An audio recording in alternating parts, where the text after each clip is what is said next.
Hello and welcome to my channel. My name is Doodle Robot. Thank you for clicking on the video. Today I'm going to be talking about the Start Small tag by Jojoza Hanna, Johanna from Jojoza Hanna. You can find all the information by Googling her at Start Small tag. Nobody tagged me, I just invited myself to the party. I think she left it open for people who wanted to do that, so I'm going to do that today.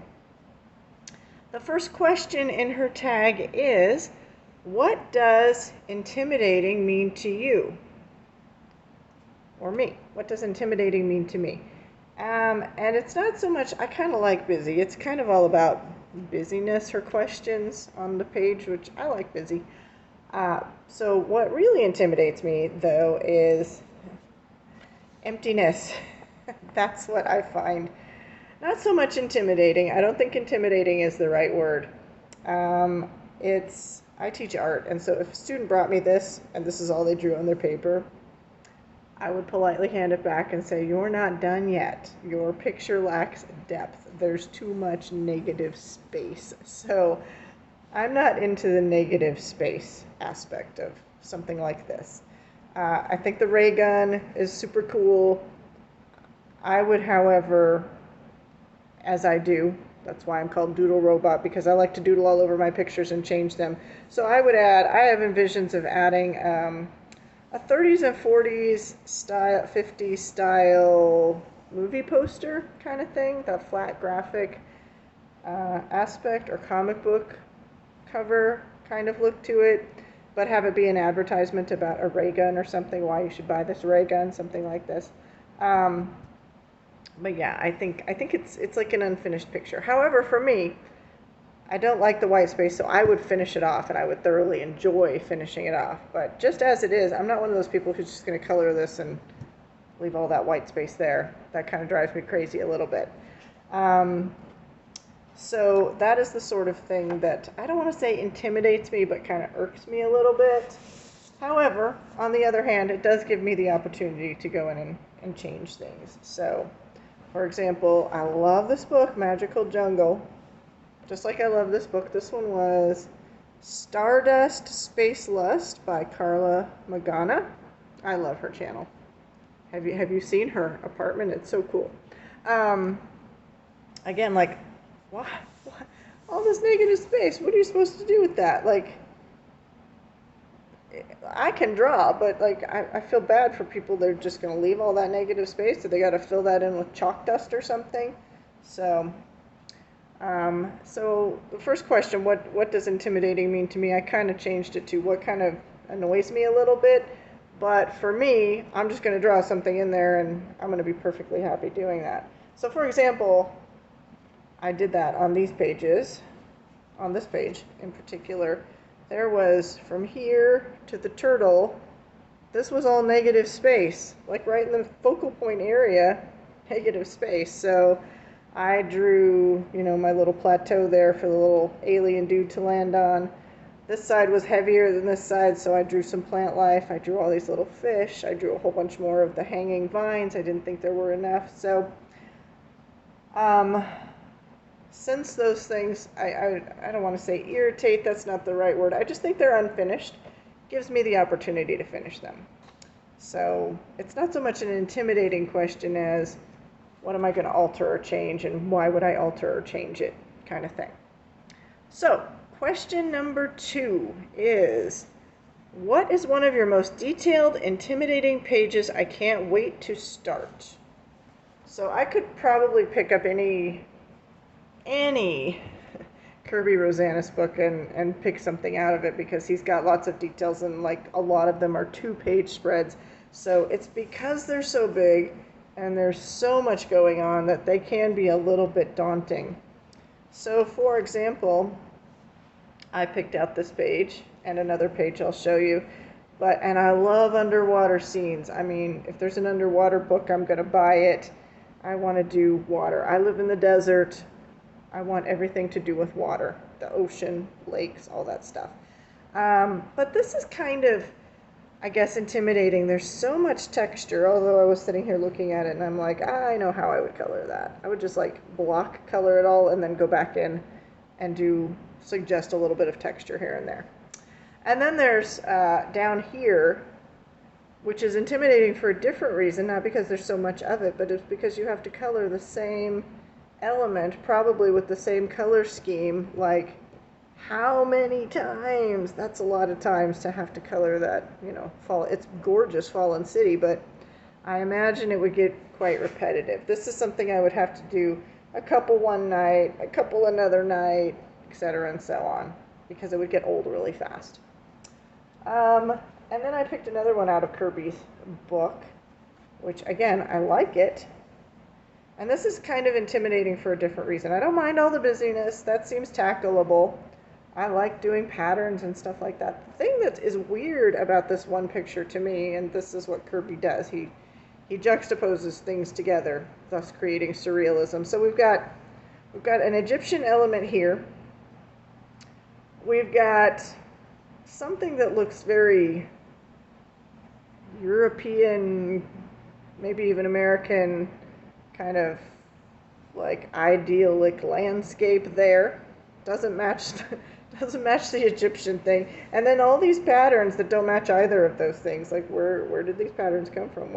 What culture are they from? So you've got like this strange mixing of cultural elements that, how are you going to make those jive together in one picture is the daunting thing. Like, I'm sure it can be done. I've seen people do it. I've seen pictures of it done online, but and it's a double page spread in a super big book. So you're going to be working on this one a while if you do it. So, but yeah, like all the pictures in Kirby's books, I just want to do, I probably wouldn't pick either of those first, but those are an example of number 2. Number 3. What is the most detailed, intimidating page that you have that you probably will never do, and why? I talked about this book in one of my other videos that I just did recently. I think it was a different tag video. I bought this at the dollar store. This is before I had any. I found one coloring book at Walmart, and that sort of got me started. And then I found a couple in the dollar store, and then a few weeks later I found this one, so I bought it. And now that I have a whole bunch of coloring books, it's like, I don't think I'm going to do these books. Although I did buy it because I like some of the landscapes in here are really cool. Like this landscape with the rocks and the water and the trees. There's a lot of landscapes in here that are cool like this. But then there's also like this.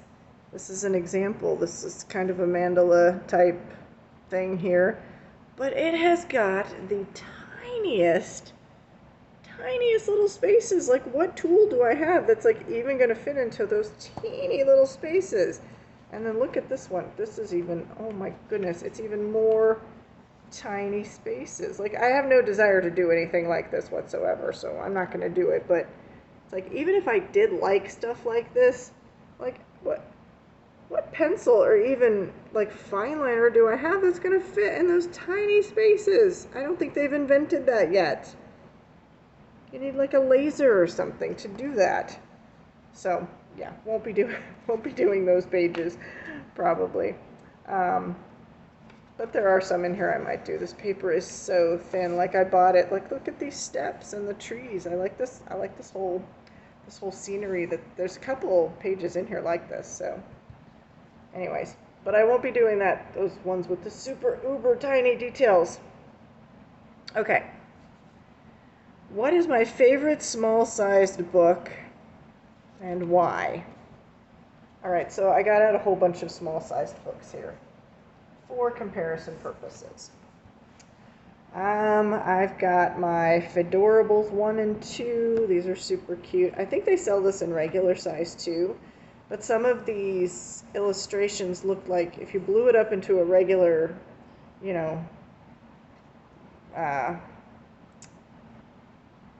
8.5 by 11 paper, some of those details would be like too big, so I opted to get them into the small size, which seems a little more doable. I like, of course, the ones with the borders, because then you're dealing with too much white space, but these are all cute. I love the enchanted faces. They use their space well, I think.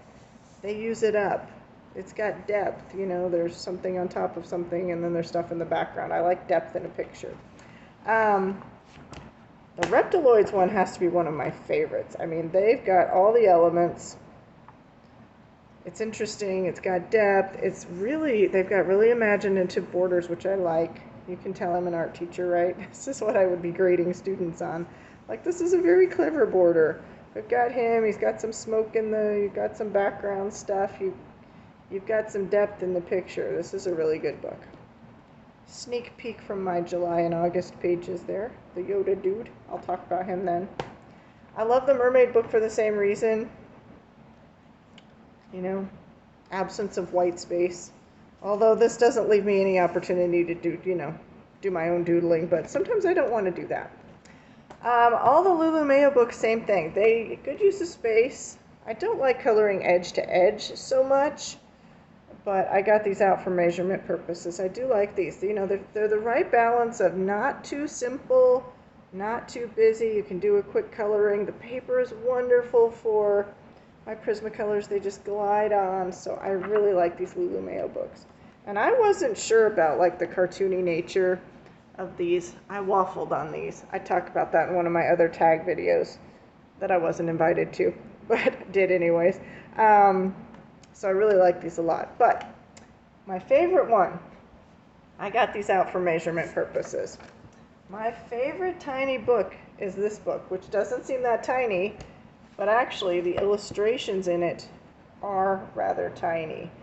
This is the most cozy, like calming, this is called Be Relaxed in Color, illustrated by Angela Porter. Now, we think of her stuff as being over the top and tangled, Zen-tangly, but this is the right mix of busyness and not busyness. It's got tons of these like little lovely scenes, and I got this out to measure because it's like the Lulu Mayo books that I love so much. These are actually the same width as the Lulu Mayo book, but they're, you know, that much shorter. So while the book seems big, the images in here are easy to color composition-wise, detail-wise. They're not boring because there's not huge spaces. Like, look at that. That's so cute. I love the style. In my opinion, this is like probably her best work. There's a whole bunch of these of like little ant people and things sleeping in this book. Like, there's a bird sleeping in his nest. There's a little boy sleeping on the moon. The owl is sleeping. I love this one. The cat sleeping, dreaming of fish. Like, this is perfect. Like, the perfect mix of busyness and not busyness. And, you know, it's framed. It's got some depth to it. Yeah, I love this book. Love this book. My goal is to color like one page in every book. So I see myself, once I catch up with my buying habits, like, oh, this one is so great. This one, again, so great. I love that this is bordered, and then there's a design behind it. I like the layering aspect of that. So I like this book a lot. I see myself coming back to this book time and time again. That's so cute. This smacks of Rita Berman here. Yeah, so I don't own any Rita Berman books. Those would probably be high on my list. But again, if we measure the mermaid book here, which is edge to edge, but small, the Be Relaxed book is a little bit longer and a little bit shorter, so it's probably about the same amount of space, coloring space. So this probably has to be my favorite small book. Although I do like Lulu Mayos, I love Reptiloids. I like all of them. They're good. All right, so the last question. What is my favorite completed page that was either really detailed or intimidating to me? And so that would be, this is in my July and August finished pages, which I'll talk about a little bit more there. But briefly, this was a little, oh, I'm going to have to move you out, sorry. Shaky camera alert. There we go. Sorry.